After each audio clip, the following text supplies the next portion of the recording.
Olá. Continuando nossa exploração das fontes, hoje a gente pega uma ideia bem comum, né? Aquela de que inteligência, que parece tão crucial na escola, depois, no mundo profissional, meio que perde importância, sabe? Muita gente pensa que no trabalho, no mundo real, o brilhantismo acadêmico não se traduz direto em sucesso na carreira. Exato. E tem até o argumento de que essa correlação que a gente vê entre QI e prestígio na profissão existe só porque muitos empregos exigem um diploma, né? Funciona como uma barreira. E que se você pegar pessoas que já estão naquele trabalho, a inteligência nem faria tanta diferença assim no desempenho do dia a dia. Dizem isso mesmo, ok. Então, vamos desmistificar um pouco isso, olhar as evidências. Porque as primeiras pesquisas lá atrás já indicavam outra coisa.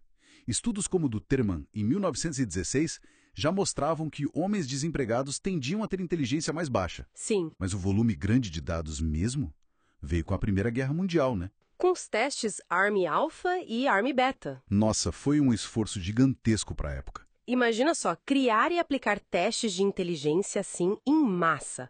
1,73 milhões de recrutas.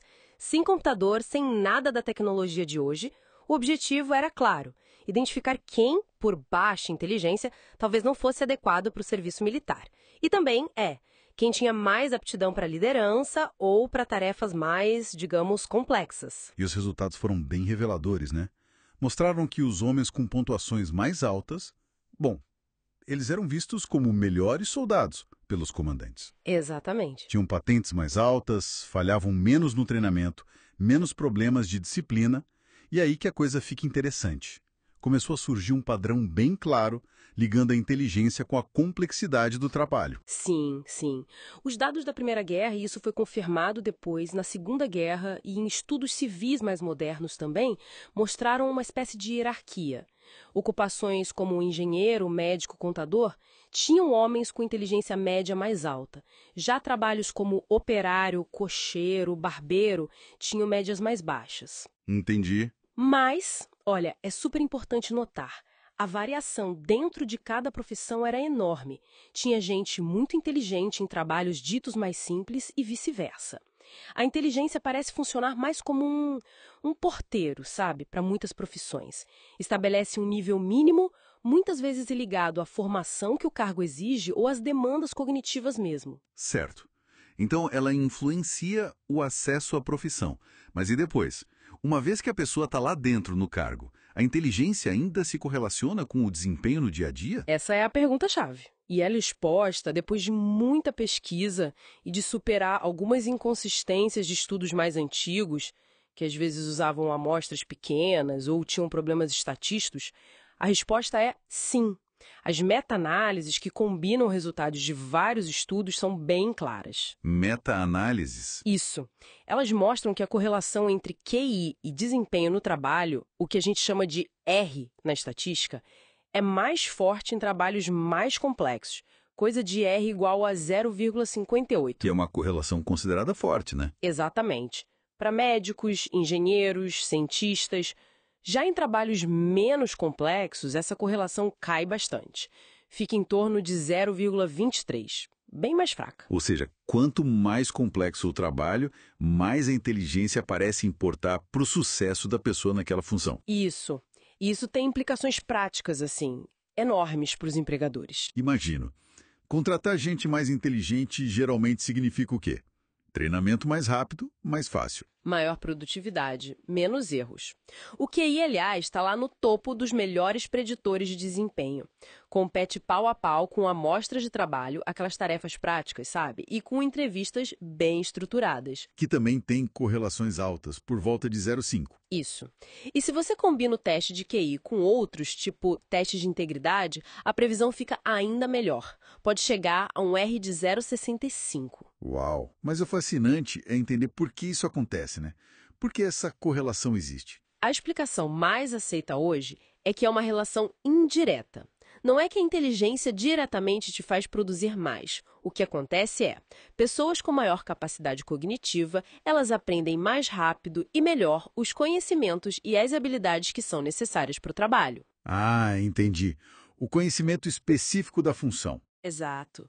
E é esse maior conhecimento do trabalho que leva ao melhor desempenho.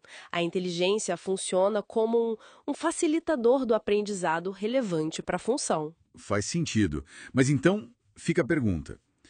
Se o QI é um preditor tão bom assim, por que as empresas, principalmente nos Estados Unidos, não usam mais testes de QI nas contratações? Parece que usavam bem mais antigamente. Ah, sim. O principal motivo são questões legais. Tudo mudou muito depois de um caso famoso na Suprema Corte Americana, o Griggs contra a Duke Power Company, lá em 1971. Basicamente, a Corte decidiu que qualquer teste usado na seleção de emprego tem que ser diretamente relacionado às funções do cargo. E o ponto crucial, se um teste ou qualquer outra política de contratação acaba tendo um impacto desproporcional, ou seja, prejudica mais um grupo racial do que outros, a empresa tem que provar que aquele teste é uma necessidade de negócio indispensável e que não existe outra alternativa com menor impacto discriminatório. E provar isso é difícil. Muito difícil. Como existem diferenças nas médias de pontuação em testes de QI entre diferentes grupos demográficos, muitas empresas ficaram com medo de processos. E aí o uso de teste de inteligência caiu drasticamente. Entendi. Foi uma questão legal e de risco de processos. Exatamente. Caiu de, sei lá, talvez 90% dos empregadores usando algum tipo em 1963 para talvez uns 10% hoje em cargos de entrada nos Estados Unidos. E quais são as alternativas que as empresas usam, então, para tentar avaliar essa capacidade? Bom, elas usam outros preditores, né? Amostras de trabalho, como a gente falou, entrevistas estruturadas, avaliações por pares. Algumas criam testes de conhecimento bem específicos para o cargo, mas isso geralmente é caro de desenvolver e validar. Certo. E outra estratégia muito comum é usar indicadores que são correlacionados com a inteligência. O mais óbvio é o diploma universitário. Ah, claro. O diploma. Ele não sinaliza só um QI geralmente acima da média, mas também outras coisas que as empresas valorizam, tipo persistência, capacidade de seguir metas. Entendi. Funciona como um proxy, uma aproximação. E aquela outra ideia de que a experiência ou um bom treinamento pode compensar uma inteligência mais baixa. Isso se sustenta? Essa é uma questão importante. Os exemplos que às vezes aparecem para defender isso geralmente são de trabalhos mais simples, mais rotineiros. Nesses casos, onde a própria correlação entre QI e desempenho já é mais baixa, a experiência pode sim nivelar um pouco o jogo depois de um tempo. Faz sentido. A pessoa aprende a rotina. Isso. Mas para trabalhos de complexidade média ou alta, essa hipótese, a ideia de que só o treino, a prática deliberada resolve tudo, ela foi bem questionada pelas pesquisas.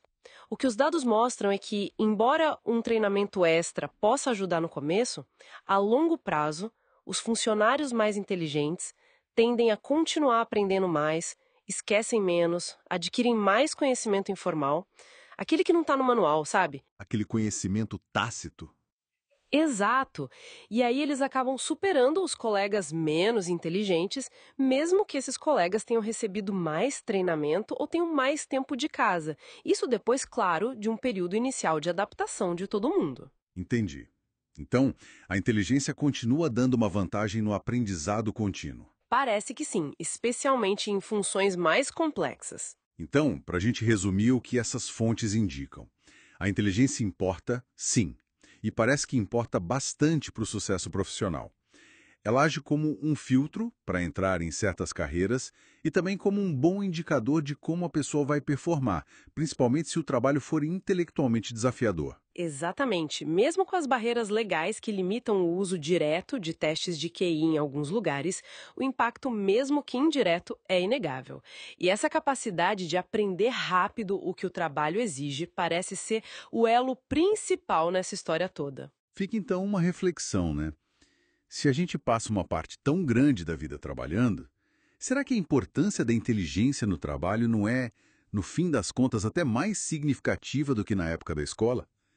E como é que as empresas e nós mesmos como indivíduos podemos navegar essa realidade considerando todas essas complexidades legais e sociais que existem?